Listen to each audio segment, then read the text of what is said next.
Welcome. Very excited to be hearing from Bill today about his SBIR journey. This is another speaker series as part of our Innovate NV SBIR Speaker Series. And I think we are all really in for a treat. Excited to hear from Bill. He's going to be talking about his experience really getting his company off the ground with SBIR contracts and sole source opportunities with the DoD. And I don't want to spoil the fun. I can leave it to him to get into the details. So, Bill, thank you so much for being here. Thank you. Thank you very much. I really appreciate that warm introduction. It's a pleasure to be speaking with you all. I'll take a step back and give my background a little bit. I'm a disabled veteran, served in the United States Air Force. I was a crew chief on F-15s when I was in the military a long while back. Gosh, it's hard to believe. I've been out since 97, but it was a pleasure to serve. And I always knew that I wanted to go back and work with the United States military. It was just when that opportunity was going to be able to come. And an opportunity presented itself when I started moving forward with an idea that we had for founding of my company, CID Inc. And how can we get non-dilutive funding? And I was actually taught about it back in 2019 when I was doing a pitch competition with Rice University. And that's what was really interesting, was to say, hey, how can I get money to develop my idea to be able to not dilute the equity that we have and actually test the hypothesis that we had for developing our technology. And so everyone understands what the very first iteration of our technology was focused on: how can you find a vehicle in a space while it's moving for autonomous vehicles? Because there was a lot of things that were going on to get autonomous vehicles to the roadway. Well, we started developing the idea, pitched it, and realized that we needed to be able to pivot, and we could have a way to be able to move forward into logistics using the same type of technology, but we needed more grant funding. And that's what we wanted to do to test our hypothesis. You could click to the next slide. So what I've done is I've been a part of developing CID Inc., and we were founded back in October 2018 up in Washington first, then moved to Idaho, and then now we're based here in Nevada and have been since 2020. And the reason why we chose to come down here, one was for taxes. The second was because there's a wonderful installation that's real close here that we wanted to be able to start developing our technology with and work with Nellis Air Force Base. And what we did was started applying for SBIR grants and realized that there was a lot of things that we missed for doing that. And I have helped and contributed to over 41 SBIR applications. Our company alone has been awarded 4 SBIR applications, and I have been a part of 27 awards as an author and advisor on SBIR grants, and from different entities, from the Department of Energy to the United States Air Force, and even one with the Department of Transportation. I've also done an STTR application several times, but I've never been awarded an STTR application because those are even much more competitive than SBIRs. The difference between an SBIR and an STTR is SBIR you can do as yourself with a company, and STTR you have to have a research facility that is normally associated with a university or college.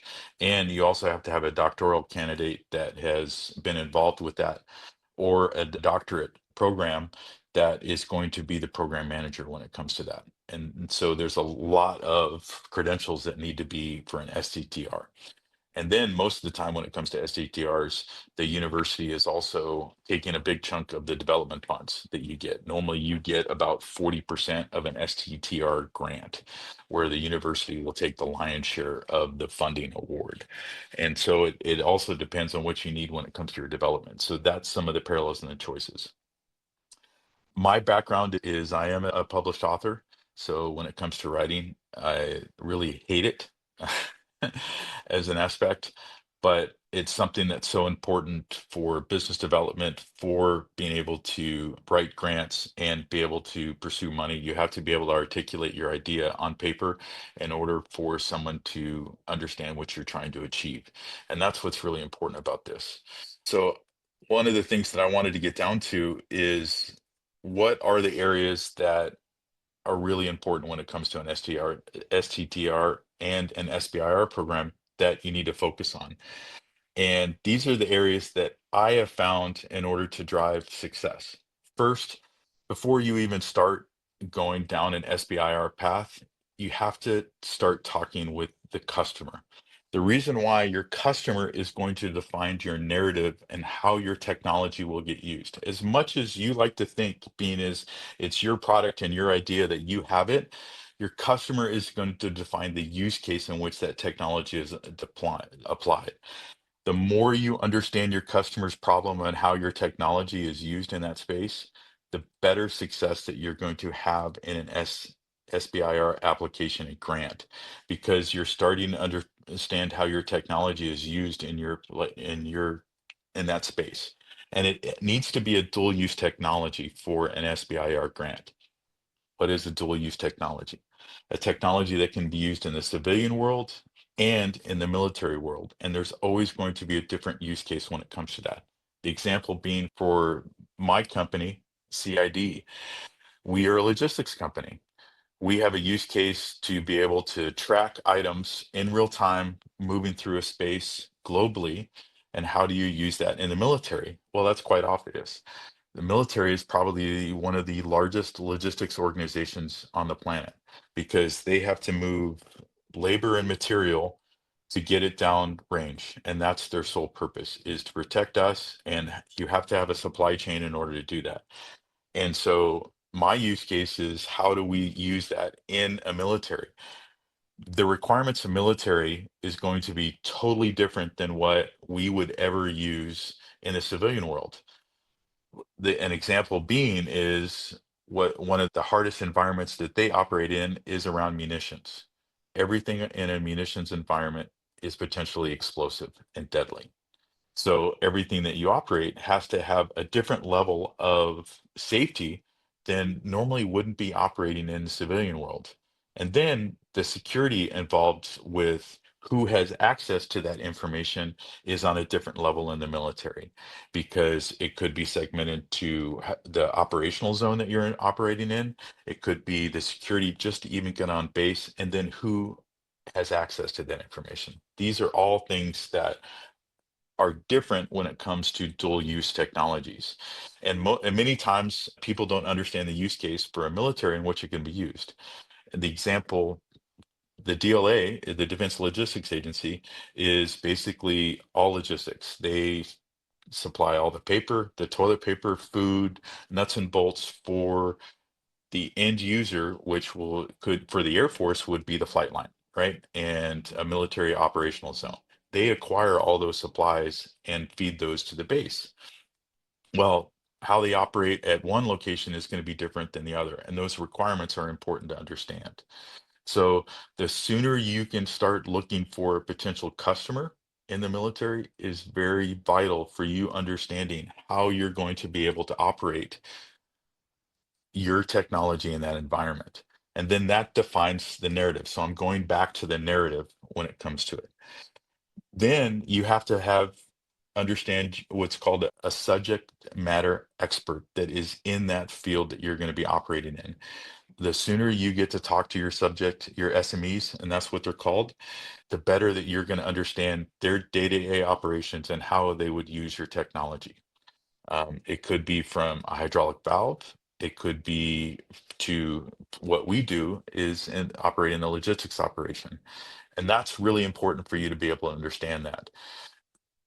Building those relationships, getting feedback from them on how they would use this technology if it was operating in their environment. And then the second thing is all the requirements that you need to understand for your technology to be deployed. Because the first phase is a phase one, where you get a small, hey, we want to describe, can we actually find it a customer? If you're not looking for a customer right now, you're already behind the ball, because when they put out the list for phase one tasks to say, hey, we have an idea that we want to try and solve, you're already behind the eight ball in order for you to get the submittal with that, because other people are already talking with the subject matter experts in those fields and looking for that technology use case.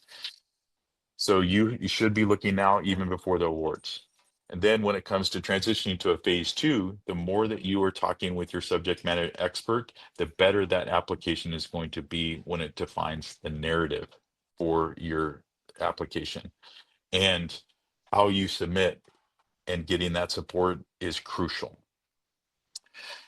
With your SBIR applications, you're going to get a guide that's going to define you everything that you need to do.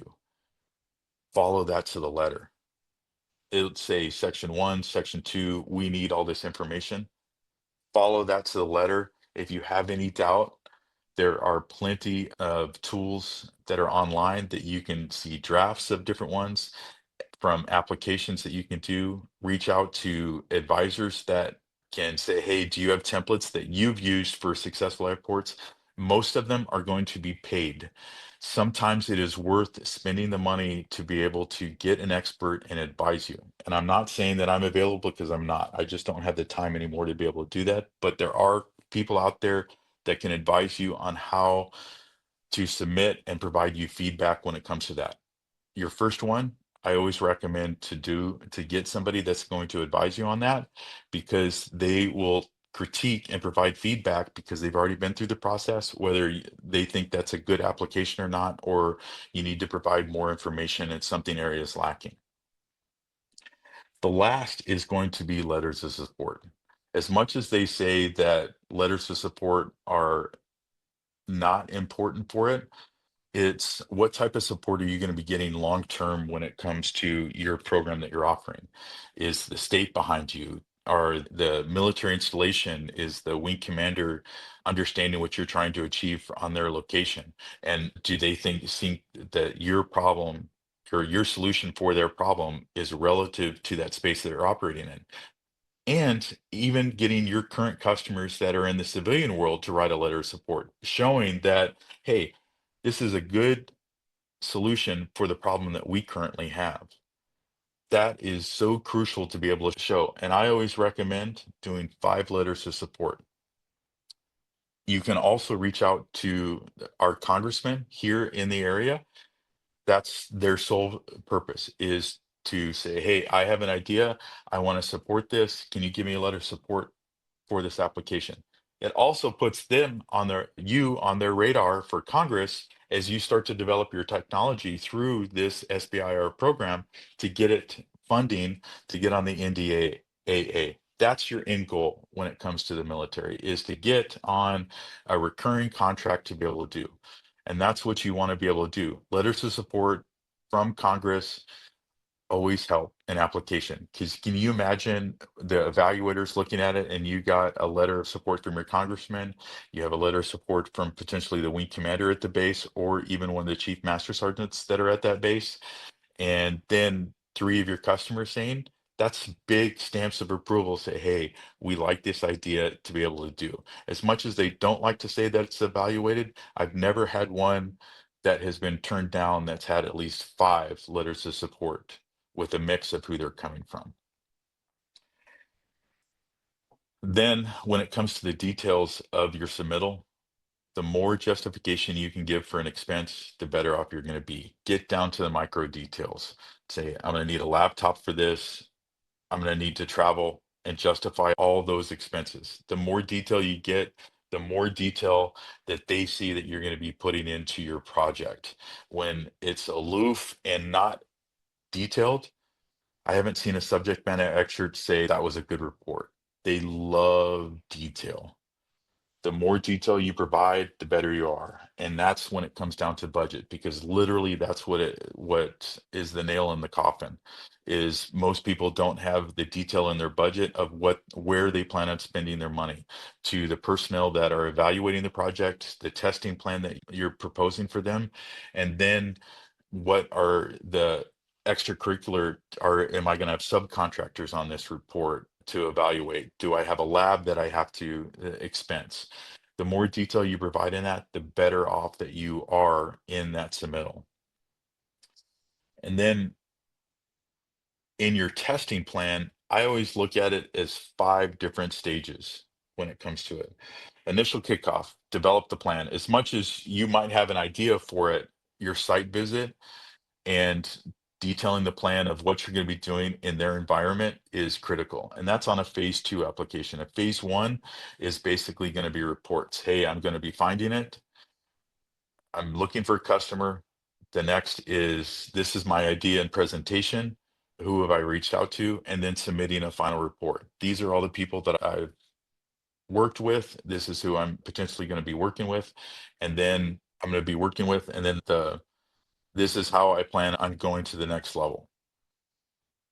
That is real simple and basic, but when it comes down to it, it's about keeping it simple when it comes to a test plan, because your test, once you get in and get award, that's when you want to get into the nitty-gritty details of a site visit. So like for me, when we went out and did Nellis Air Force Base for our SBIR phase 2, and it was testing the idea that we could track their munitions in their bomb dump to go to the fight line, to show how difficult of a transition that is in an explosive environment with electronics. Because one of the things that you have to overcome is, are the electronics that I'm going to be operating in that environment going to potentially explode that device? So I have to get a certification on that, which is one thing. The next is, what's the plan to be on the environment? I didn't know all that before I wrote it. I just knew that I do need a hero certification, but how am I going to test in that environment?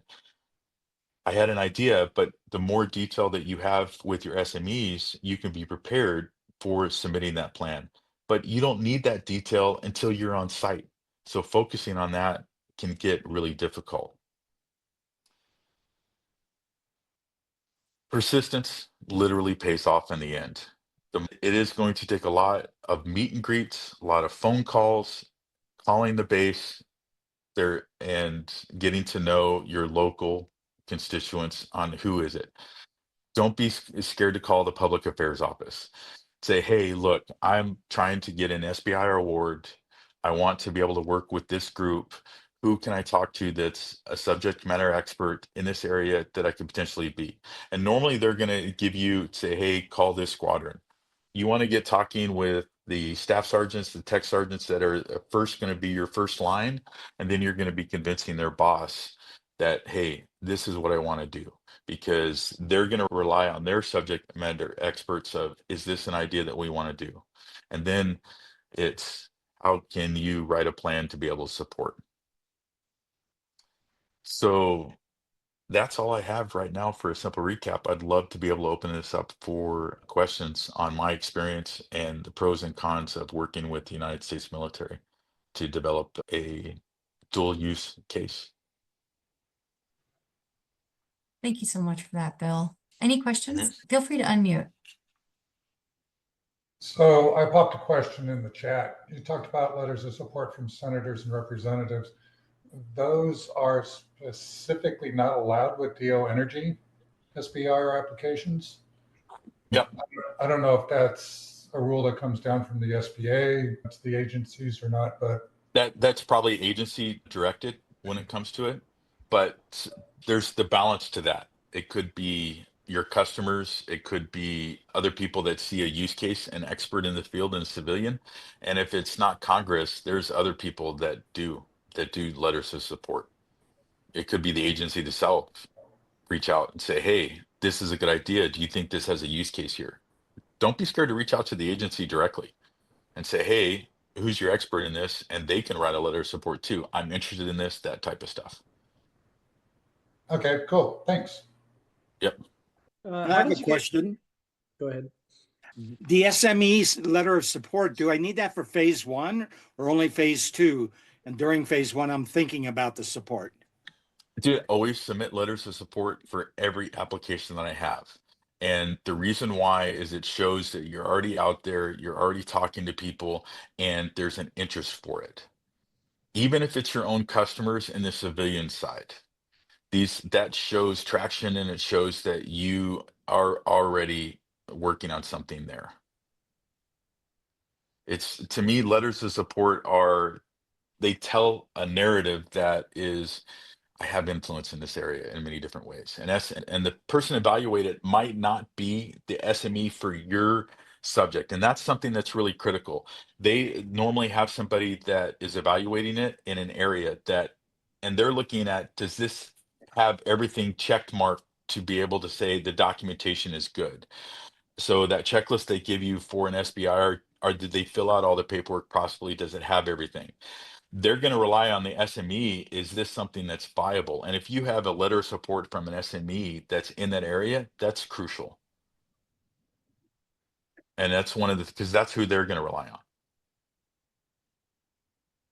Okay. Question. This is Ronald. How did you get your start? Did you have like relationships already with the DoD and found did you have a solution in mind that you found that fit a need, or did you find a need and then develop a solution? That actually I found a need first. I just started calling and saying, hey, this is what we can do. I wanted to be able to talk it. I had some relationships here at Nellis Air Force Base and then also at Mountain Home Air Force Base, Idaho, where I first started doing the calls, and they found some interesting ideas. And that's when I came in to the base. I had to get permission to come in and have a time with them, and said, hey, this is our proposed idea. Is this something you're interested in? And they were like, oh yeah, we have a huge problem here. We're interested in it. And that's where we went down the rabbit hole of, this is our issue. This is the amount of time that we're spending on this. And that helped to start to develop the narrative when it comes down to it. They will answer the phone. It might not be the first phone call, but they'll eventually answer and start providing you feedback, because the military is just like in the civilian world. They have the same issues. It's just theirs are compounded because they have a mission first. Question for you, and that is, assuming we have technology that is being used, we're in healthcare, and we use it for pain management, soft tissue injury on a wearable technology. And we do some sales to the military currently. However, we're wondering, would an SBIR process be of value for new indications and applications that, for example, we're looking at areas deeply in opiate addiction, as an example. We know there's a big issue there with our veterans. The question is, we have existing technology which has FDA clearance, and would we then be looking at being eligible to go in and say, hey, we got some new applications for this stuff, and here's what we're thinking about, as opposed to, we have got an idea in a jar, and what do you think? Exactly. And this is one thing that you can think of, is if you already had the technology and this was a specific use case for it, and then you say, hey, I have a different idea to be able to use it in this, and I'd like to test that. That's a totally different project. And that's what you have to understand. The reason why I always say go for an SBIR, because if you get awarded even just a phase one, you now have and this is the most important thing, if you take away anything from this meeting, I want you to understand that if you get awarded a phase one, you now have a sole source contract vehicle that your company can use for 30 years to be able to sole source the contract. So you can always go back to the well of the government. There might be some times to where they say, hey, we're not going to be buying from you, but you have now a sole source contract that you can go back to them and say, yes, you can buy from me. And it's not just that agency. So if you got awarded an SBIR with the United States Air Force, you could go to the Department of Veteran Affairs, to the Department of Transportation, Department of Energy, and say, yeah, I have this contract vehicle. You guys can award me money through that, because you've already been validated that all your paperwork is in order. You are Sam, and you can accept awards. And as long as it's specifically for your technology that you own. That is the most important thing. I want you to understand that. And it's viable for 30 years. Very interesting. Thank you. Yeah. So yes, I always recommend, if you have another use case that's not been tested, go for it and try and get it awarded for that. Hi, William. I have a question for you. More of your interpretation. I had an interaction with members from the National Center for Disaster Medicine and Public Policies, went through a patent that I own. And it was a nice discussion. It was actually really good. And the gentleman from the military understood the problem and the resolution to the problem quite well. But I was kind of left not knowing exactly what they were going to do with the information. I put down a couple of quotes from him, and they said, thanks for your work. And then they said, we recognize the problem and we are working on it. But they and left it at that. And they said their project was out 3 or 4 years from it.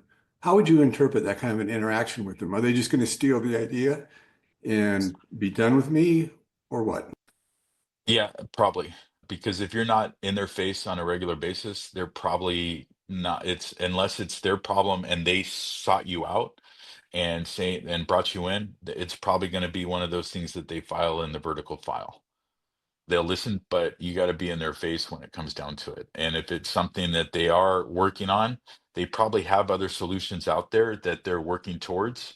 And if you're not part of that, then you're probably going to be left out. Now, if you have a patented technology and you do a submittal they're not going to override your submittal. They're not going to come down to you. But if they have something and you have the only solution for it, they're going to come to you. But if they say that they're working on it, it's a nice, hey, thank you very much for sharing. But yeah, we're going to keep moving forward, but that's not a priority. That's the way I would interpret it. Thank you. So William, are you suggesting that the first entry point is really the contact with the appropriate military personnel contact as part of this setup on the going forward in an SBIR? I mean, we've done some DoD grant applications, which we weren't successful at. It was interesting because we found one of the reviewers was super hot on it and the other reviewer blew it off as if it was just nonsense. It was very interesting. You see this kind of bias in some of those deals, and All the time. So maybe not interesting to them, but I just wanted to see what your thought is in that process. Go find the military advocate and then bring that into the SBIR environment. Is that your suggestion? 100%. The more noise that you create in the area that you want it to work, and you got to go around, and you're presenting to a lot of people. And the more noise you make, the more likely are that they're going to be, oh yeah, this is the person that we talked to in this. It's about relationships. As much as they'd like to say it's not, the more likely that you're going to get toward is the higher up in the food chain that you go, they can do it. Because those are going to be the people that, like if you got a letter of support from, as an example for us, we had a letter of support in the munitions from Headquarters Air Force that ran the munitions system. We presented to them and he wrote a letter of support saying, I'm interested in this. It's hard for an evaluator to go back and say, I don't want to listen to the head of that area and not award this, because that person, it's already on Headquarter Air Force's radar to be able to do. That's the way I look at it. And that's the feedback that I have, is the higher up the food chain you can get and present and say, hey, it is for you, that's the Department of Health Services, or let's see what for the military. Oh, Rob, please correct me on what that is if you're still on here for Department of Health Services on who runs that. But I would get with them. That's right, Defense Health Agency. I would go up to as high as you can and then possibly get a letter of support from them when it comes down to it. So that becomes huge, because that adds credibility to what you're doing, and it puts even the SMEs or the people that are evaluating it puts a spotlight on them a little bit if they say, well, why did you turn this down when I said that I support this project? And what are the dollar numbers on phase ones?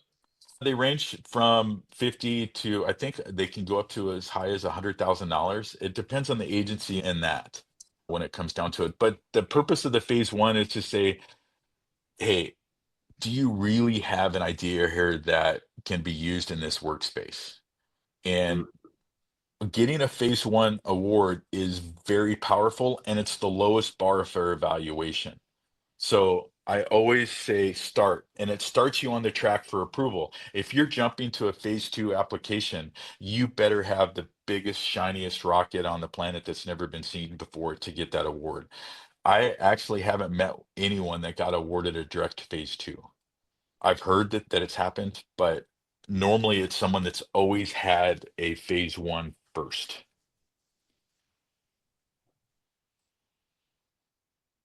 And that's why, and remember, a phase one is still, that contract vehicle is still good for 30 years. The phase two is just a lot more money. and you get a lot longer time to perform. And phase ones normally are between 3 to 6 months. You're saying 23 to 6 months or No, 2 to 3 to 6 months. Oh, that's pretty quick. Yeah. Yeah, they're pretty quick, and your gates are pretty long. Most phase ones have a 2 payment system to where you're paid 25,000, 50,000, or they split it up between or 3 payments if it's up to 75,000. Bill, can you talk And then about the, oh, sorry. go ahead. Can you talk about the strategy of getting multiple phase ones? I meet a lot of people who say they need more than 100,000, of course, and then they don't think the SBIR program's a fit for them. But I always highlight that you can go for multiple phase ones. And so I was hoping you could talk a little bit to that and that strategy. I call that the shotgun effect. Apply to every agency you possibly can to be able to get an award. And then you might even apply to different applications even in the same period, because it's a scatter effect. Your idea is to get awarded at least one to be able to do. You will be required, if you get awarded multiple, to report that. And most of the time they're going to limit you down to one if you have a same award, and you have to notify them during that application that you've done that submittal on another thing that's similar to what you're doing. There was a lot of fraud a few years ago to where someone had actually done the same application to multiple different agencies and got awarded like 4 SBIR awards for the same application. That's a big no-no. So make sure you report it, but work with all the different agencies. Every agency has an SBIR program, and I think there's 27 government agencies that offer them. So go after them all if it's relevant in that area. And that's the way I feel. If they won all 4 of them, then it must have been a great idea. Could be, or it was slim pickings during that period when it comes down to it. Because SBIR programs, I think that they were heavy, but they got really huge here in 2018, 2019, 2020, especially when the Air Force revamped how they were going about SBIRs with different adopting technology. And that's when it just really got crazy. And there was a lot of people that had different successes. So It sounds like that identifying subject matter experts and influencers and decision makers in the hierarchy is quite key. Do you have any suggestions on how to best triangulate to identify some of these people without just randomly calling a help desk or something? so actually, there's 2 ways. Every military installation has a small business office. Reach out to them. And the second is the public affairs office. That's their job, is to get you in contact with the people that do that job. You're there, they're there to work for you. And that's their sole purpose. So reach out to them. Is that always in DC or No, every base has their own. Okay, Every great. base has their own office. And so it's just start, and just remember, that's the funny thing. The SBI office on every installation will have a point of contact, and normally they bring people in for different meetings on a monthly basis. Their job is to get small business onto the base. They have quotas that they have to award so many contracts to small businesses and development. You're helping them with that quota, and that's the point of that. Hey, Bill, Sean Kish here from Manufacturing Nevada. I've worked with Kara for several years when she was at the Sage Accelerator in Reno, now over at Sharp, Nevada, and she invited me to join. One of the reasons she did was because I've worked with clients like Josh Watson, EIS, he's on the call today. I've also worked with other clients like the client Boulder City that received multiple awards, and primarily through the DoD, Rocky Research, totaling almost $30 million. And the owner sold the company a couple of years ago and retired in his 40s because he done so well. He sold it to Honeywell. I'm really excited about the SBIR grant program, and we're really trying to promote it down here in Las Vegas. So again, you mentioned Nellis Air Force Base. If we do have a manufacturing clients who want to engage with Nellis, could you possibly provide some contact information, perhaps offline? 100%. gladly be able to share that information. In fact, even on this call is retired Brigadier General Rob Novotny, who actually was the wing commander at Nellis Air Force Base. And Oh, very nice. so was a huge support for me directly when it comes to my company, and is part of the reason why here in the next couple of weeks, my company is actually going public.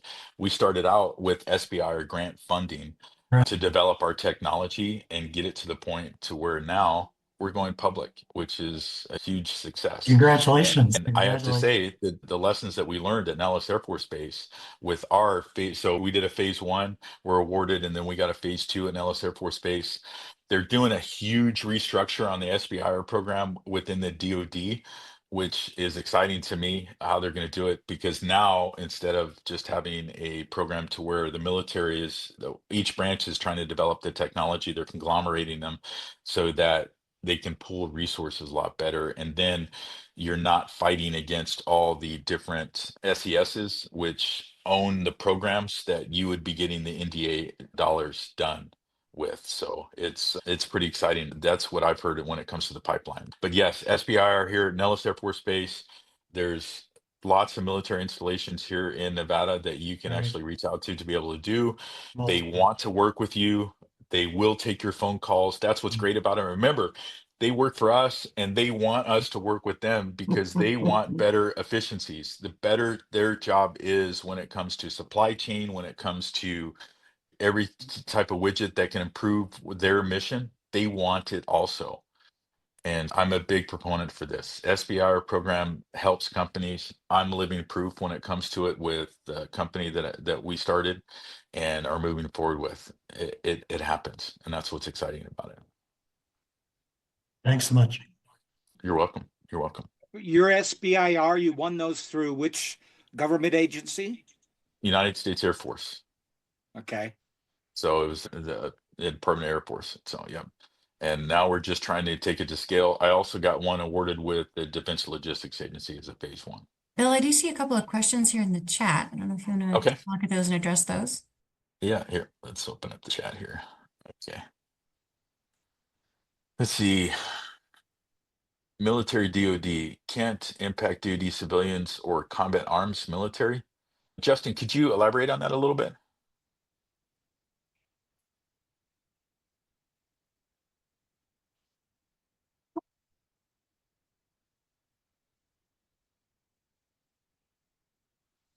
Yeah, we'll move on to the next one.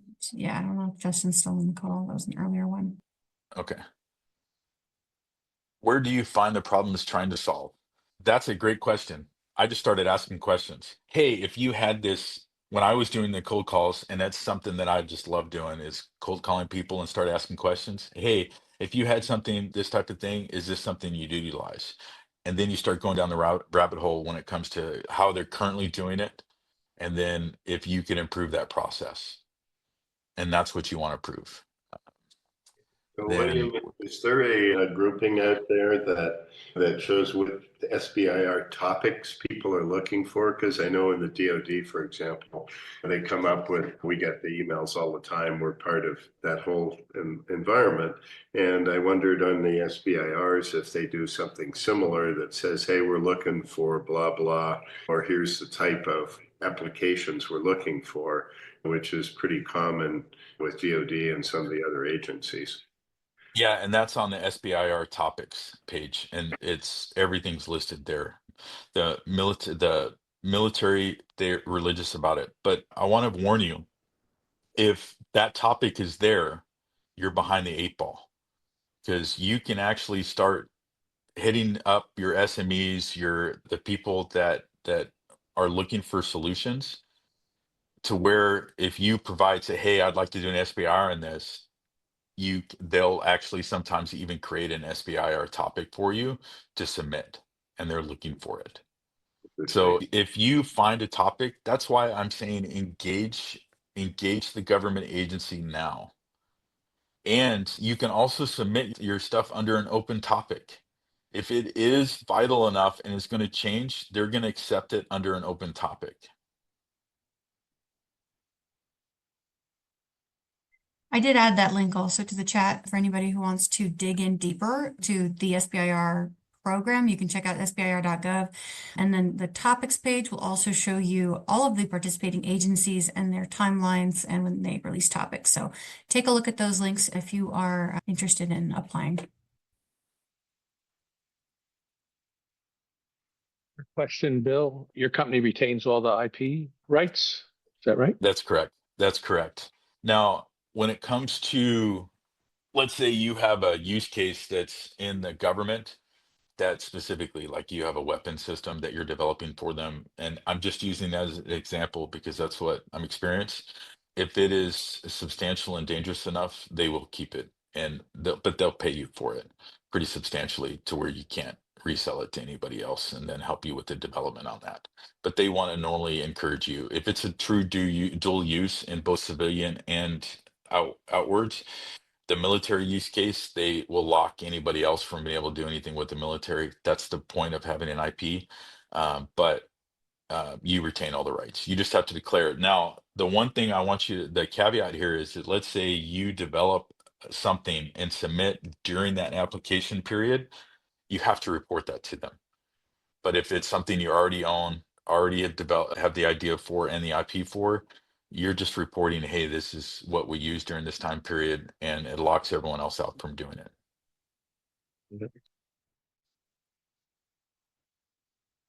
So let me ask you, when you have back to the IP, I know that on a lot of government development work, they get to have a free use of the IP, and you typically, That's correct. and then you typically get the IP utilization exclusively, or however the licensing is set up at the corporate level. Now, what happens if you have existing IP, which we do? We have like 60 patents on our tech. So let's say that we were to go into and say, well, we have a new application. We do have IP on that application. However, we haven't really developed that application. Is that the sort of approach that would work or not? Or is that just Yeah, you're developing you're doing, basically what you're doing is you're saying, hey, I want to use the DoD as my test environment for Right. what you're doing. right? And they're gonna take part in that. And that's the biggest thing. But then It's you would have a free license, right, to a utilization of it at that They point. do, but I want Right. you to think about this though. If they have free license, who are they going to come to manufacture and do it? Of course. They're not in the manufacturing business. Now, let's say you don't move forward with that development and they want to use it. That's where they might go and say, okay, we're going to go to somebody else and do that. But I'm not sure. I've never dealt with that situation. So don't think that I'm the expert in that area in any way. Okay. Well, thank you. That's their choice. Military they have a backdoor to the U.S. Patent Office, from what I understand. Yeah. And then let's see. I can ask a question. Certainly. So I started in 2017. We have 7 patents, 5 pending for a renewable energy mounting system for large solar farms. I've been trying to get M&As or recap several times, raised and spent 1.2 million. And then we did a lot of testing at an RI. So in this next proposal, we're going to do it all at an RI as well. But ultimately, the only way I can go forward with this commercialize eventually is I got to get venture capital money, of serious money, or an M&A with a big company that's got the big sales, because we're pre-sales. I've got the better mousetrap, but it's just pre-sales. There's a lot of not invented here, and the market is hot, but crowded market. It always is. It's a fight for capitalization, and that's just where it's building the relationships in the market with the money movers.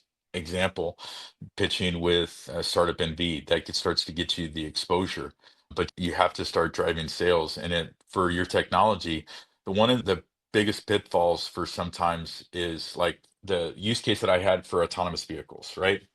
In order for me to utilize my technology in that space, I had to get the federal government, the state, and local governments all on board to be able to utilize my technology. How can you politically get those 3 different levels of government aligned for your government to be deployed, then have a budget to be able to deploy it? it's probably going to be a mountain that you might not be able to overcome. Getting with a civilian company might be a faster approach to that, like who's doing the install, who is building the power plants.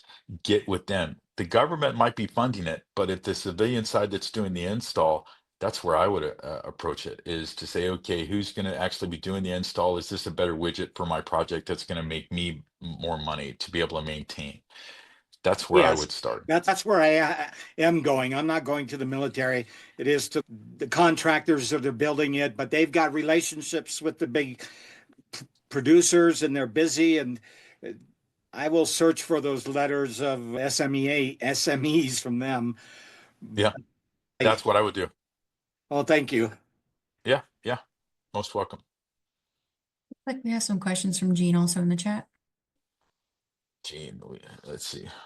We invented Cabby. It's great to hear that we've been thinking about dual Oh, hi. application. Let's see. Hi. Hi, Hi how's it there. going?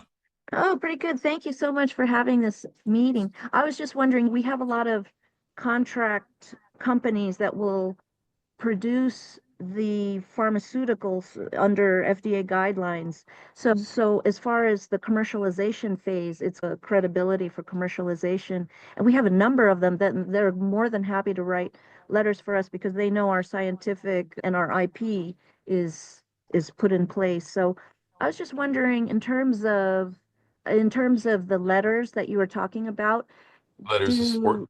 yeah, letters of support. Do you think that CDMO letters are regarded as, I guess I'll get letters from them, but would you recommend more a government agency? And if so, which ones for biotech, would you say? Actually, when it comes to the more customers you have, you can actually submit up to 200 letters of support if you wanted to.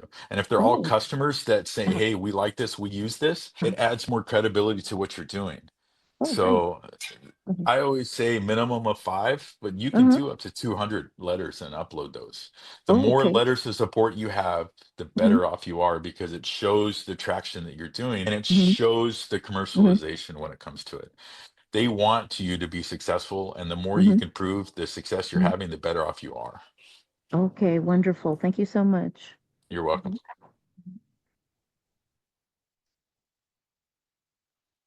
Mark put a question in the chat also. Can you please discuss long-term sales cycle a bit further? Ooh. Government is the longest, hardest, worst customer you'll ever have in your life. I'm just going to put that out there right now, because every 4 years there's a potential change for admin and how their buying cycle goes. So when it comes down to it, the more relationships you have with the SES or the program manager for that system, the more likely you're going to have success in that program.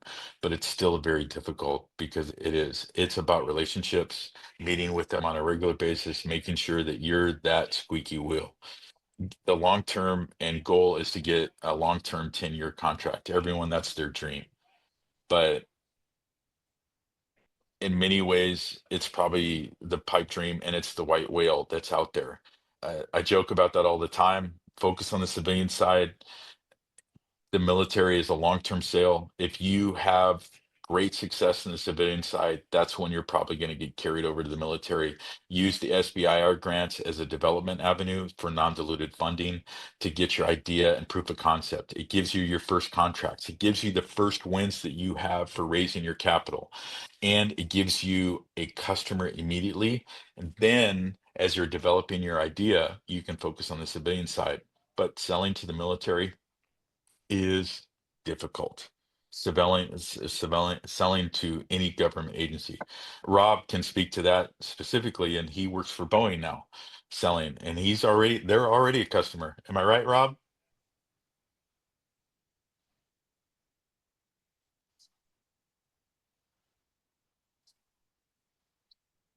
So just He'll to stay confirm, silent for non-dilutive, you mean you don't give up ownership? Is that when you say that's non-dilutive? correct. That's correct. SBIR grants are non-dilutive. They don't take any ownership of your company in any way.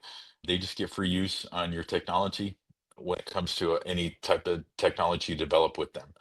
But they still got to pay someone to develop it and to utilize it. It's non-dilutive funding that you're looking at, and that's what's important about it. It's first contract and first success. Great discussion. Thanks.